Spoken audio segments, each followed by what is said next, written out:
안녕하세요. 까치살모입니다. 오늘은 소총 발사 드론에 관해서 이야기해 볼까 합니다. 아마 이 영상을 보시는 분들 대부분은 과거 몇 년 전에 우리 군에서 소총을 발사하는 드론을 도입했다는 이야기를 들어보셨을 겁니다. 그때 당시 거의 대부분의 국방 관련 채널이나 유튜브 등에서 다루었죠. 그래서 그때 잠깐 도입한다는 이야기는 들어보셨을 텐데 그 후로 어찌 되었는지는 들어보지 못했을 겁니다. 그러나 제 영상을 꾸준히 봐온 분들은 제가 영상에서 잠깐 이 드론에 대해서 언급한 이야기를 들어보셨을 겁니다. 결론은 군에서 전투 부적합 판정을 내렸다는 이야기였죠. 그럼 유튜브 등에서 단편적으로 다룬 내용이 아닌 이 사업이 어떤 사업이고 그 후로 어찌 되었는지 오늘은 그 이야기를 해보도록 하겠습니다. 이 무인기는 우리 군이 업체들의 참신한 무기 아이디어를 바탕으로 만들어진 여러 가지 무인기 등 무기 등을 도입해서 시험적으로 사용해보는 사업에 의해서 도입된 드론으로 그 당시 아주 다양한 무인기와 장비들이 군에 의해서 도입되고 테스트되었습니다. 정확히는 신속획득 사업으로 이루어진 사업이고 지금 현재 그 사업에 의해서 도입된 여러 가지 무기들 중에 정식으로 채택된 장비는 거의 없으나 해병대를 위한 해안감시 무인기 등이 그 사업에 의해서 도입되어서 테스트되고 정식 도입으로까지 이루어진 대표적인 예가 되겠습니다. 그러나 대부분의 장비는 정식 도입으로까지 이어지지 못했습니다. 대표적으로 LIG에서도 소형 자폭형 드론을 납품했으나 우리 군의 참수부대에 배치되어서 시범적으로 사용되고 부정적인 평가를 받아서 후속 사업으로 이어지지 못했죠. 이 소총 발사 드론도 마찬가지인데요. 이 드론은 2021년 신속 획득 사업에 의해서 11세트 30세대가 우리 군에 의해서 도입되었고 이 드론을 개발한 회사는 유메게어라는 회사였습니다. 솔직히 이 회사는 저는 처음 들어보는 회사입니다.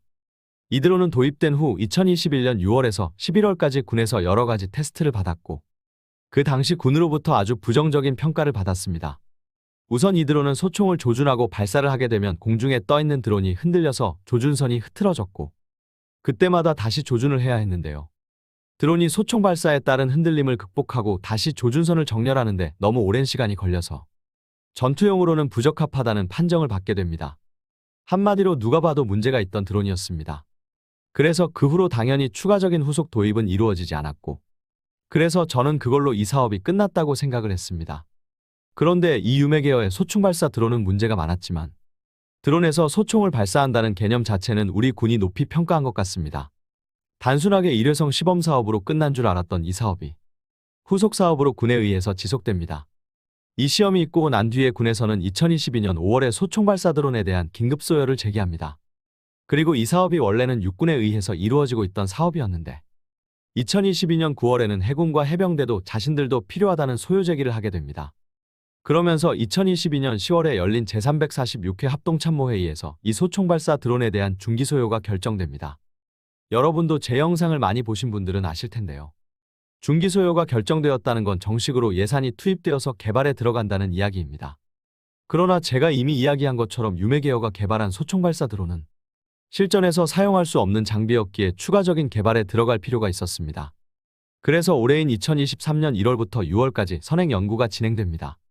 아예 드론을 새로 개발하게 된 것이라고 보시면 됩니다. 그리고 본격 개발을 위해서 올해 8월에 사업추진기 본전략이 수립되고 내년인 2024년 3월에는 사업자 모집을 위한 입찰 공고가 이루어지게 될 거라고 합니다.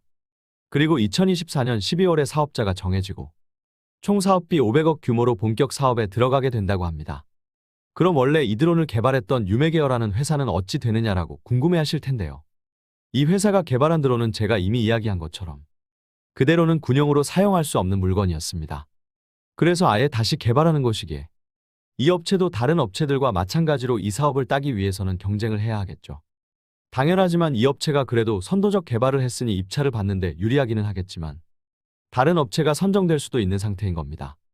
한마디로 기존에 우리가 봤던 소총 발사 드론은 무기로서는 쓰기에 부적합한 물건이었지만 그 개념 자체는 우리 군이 필요하다고 느낀 겁니다.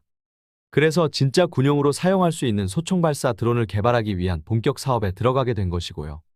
그에 반해서 이미 신속획득 사업에 출품했던 해안감시 수직이 착륙 무인기는 그대로도 군용으로 쓸 수 있다는 판정을 받고 원래 해안감시 무인기를 출품했던 억세스 위에 제품을 그대로 우리 군이 도입한 사례입니다.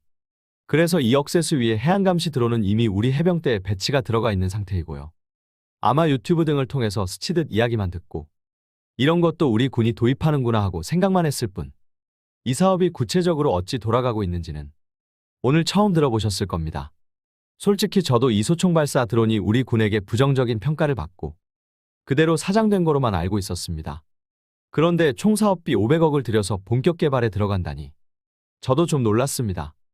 그리고 육군뿐만 아니라 해군과 해병대도 도입을 원한다는 점에서 더욱더 놀라게 되었습니다. 솔직히 갈수록 병력이 감소하고 있는 우리 군의 입장에서는 어떻게 해서든 병력 감축에 대응을 해야 하기 때문에 경계 임무를 무인화할 필요가 있었기에 업체가 개발한 무인기가 문제가 많았지만 이 사업도 사장되지 않고 후속 사업으로 이어진 거라 보이고요. 제가 정말 의문이 드는 건 결론은 이 드론은 경계 임무에 사용될 것이고 후방기지 방어용으로 사용할 것으로 여겨지는 해군은 문제가 없겠지만 전방에서 휴전선 감시용으로 사용해야 하는 육군과 해병대는 어찌할지가 궁금합니다. 여러분들도 잘 알겠지만 지금 우리나라의 휴전선 일대는 무인기를 포함한 모든 비행체의 비행이 금지되어 있는데 이 드론을 개발한다고 해서 휴전선에서는 사용도 못할 텐데 이 문제를 어찌 극복할지가 궁금하고요. 그리고 진짜 터미네이터 영화 같은 데서 나오던 드론이 실제로 개발되어서 심지어 실전 배치까지 된다는 게 놀랍기도 합니다. 아마 많은 분들은 그 드론의 모습을 보고도 실전 배치까지 이루어지지 않을 거라고 생각했을 겁니다. 솔직히 저도 그리 생각했고요.